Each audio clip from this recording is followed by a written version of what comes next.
नमस्ते, मेरो नाम चाहिँ स्वयं साक्य। म चाहिँ डिजिटल आर्टिस्ट हो। अहिले ग्रेजुएटिङ केयुको ग्रेजुएटिङ ब्याच हो। अहिले एक्जिबिसन बिकमिङमा चाहिँ अहिले पार्ट अफ म पनि एउटा पार्टमा हो।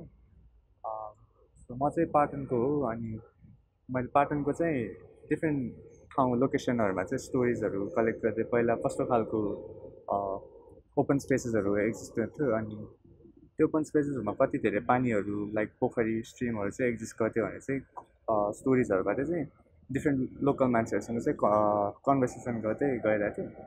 सो मेरो यो प्रोजेक्ट चाहिँ यही कन्भर्सेसनबाट स्टार्ट भएको अनि त्यो कन्भर्सेसन स्टार्ट गर्दा चाहिँ त्यो पानीहरू चाहिँ हिटीको लागि कति इम्पोर्टेन्ट थियो भनेर चाहिँ थाहा पाउँदै गएँ। सो यो ब्रिक्सहरूमा चाहिँ मोर अब पानी सोच्छ अनि अन्डरग्राउन्डमा लान्छ भन्ने वेमा चाहिँ राखेको हुन्छ अनि यो ब्रिक्सहरू पनि एउटा हाम्रो नेवार कल्चरमा चाहिँ एउटा एस्थेटिकको पार्ट पनि हो। ब्रिक्स हुँदै जाँदाखेरि चाहिँ मैले हिटीको रिसर्च गर्दाखेरि यक्षहरू चाहिँ ठ्याक्क अन्डरग्राउन्ड वाटरसँग नै रिलेटेड रहेछ। अन्डरग्राउन्डको पानी चाहिँ हिटीमा बगाउने प्रोटेक्ट गर्ने वेमा चाहिँ राखेको हुन्छ। अनि सो मैले चाहिँ ठ्याक्क ब्रिक्सको र यक्षको कनेक्सन चाहिँ खोजिरहेको छु यसमा। अनि त्यसपछि चाहिँ मैले डिफ्रेन्ट पाटनको यक्षहरू चाहिँ डकुमेन्ट गर्न थालेँ अनि त्यो डकुमेन्टेसन गर्दाखेरि चाहिँ दुईवटा हिटीमा चाहिँ अहिले पानी नै आउँदैन। सो त्यो कन्सेप्टमा चाहिँ एउटा एम्प्टिनेसको भेसल यक्ष इट्सल्फ एउटा वाटरको सिम्बल हो अनि त्यो सिम्बललाई चाहिँ मैले एम्प्टी गरेको पासको वेमा चाहिँ त्यसरी नै मैले मेरो यो काममा चाहिँ ठ्याक्क राजकुलो चाहिँ उसको नेभलबाट चाहिँ निकालिरहेको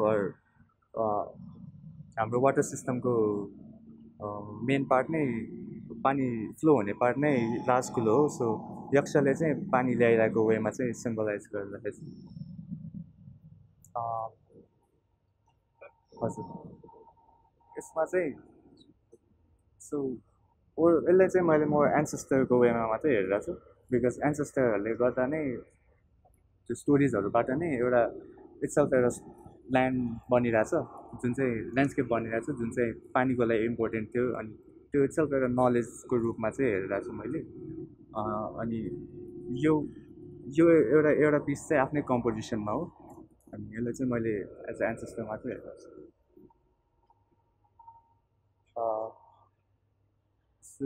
यो चाहिँ मेरो फाइनल कामहरूमा पर्छ अनि यो चाहिँ ठ्याक्क ओरल हिस्ट्रीसँग डाइरेक्टली रिलेटेड छ। यसमा चाहिँ मैले लोकल मान्छेहरूसँग कुरा गर्दाखेरि चाहिँ यहाँ पानी मुहानहरू यहाँ यतातिर पोखरी हुन्थ्यो अनि यो पोखरी भरे कि यहाँ पानी आउँथ्यो वेमा चाहिँ भनिरहेको हुन्थ्यो अनि ठ्याक्क एरियल म्यापहरू हेर्दाखेरि पनि कुनै कुनै ठाउँमा चाहिँ यस्तो ब्रिजहरू चाहिँ नदेख्ने रहेछ अनि सानो पोखरीहरू पनि नदेख्ने रहेछ। सो ओरल हिस्ट्रीबाट नै कति कुराहरू थाहा पाउँदै गएँ अनि मैले इलिस्ट्रेटिभ वेमा चाहिँ गरिरहेको छु यो चाहिँ। अनि यक्षले चाहिँ ठ्याक्क पानी पठाइरहेको पनि अनि भनिरहेको वेमा पनि देखाइरहेको छु मैले। मुखबाट पानी पठायो भन्नु हजुर मुखबाट पानी पनि पठाइरहेको छु अनि as a way of create गरिरहेको छु। यक्ष चाहिँ उही छ कि कतै अरू कुनै ठाउँबाट यहाँ चाहिँ ल्याइरहेको छ? यक्ष चाहिँ ठ्याक्कै यही हिटीको हो। थापा हिटीको हो यो चाहिँ अनि यक्ष पनि थापा हिटीकै हो। यो चाहिँ मुहान जस्तो रिप्रेजेन्टेसन।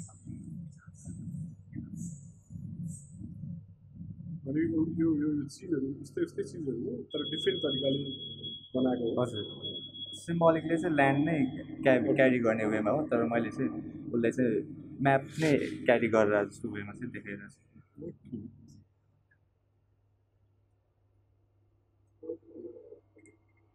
यो क्याम्पको प्राइस त 15,000 भयो नि? हजुर 15,000।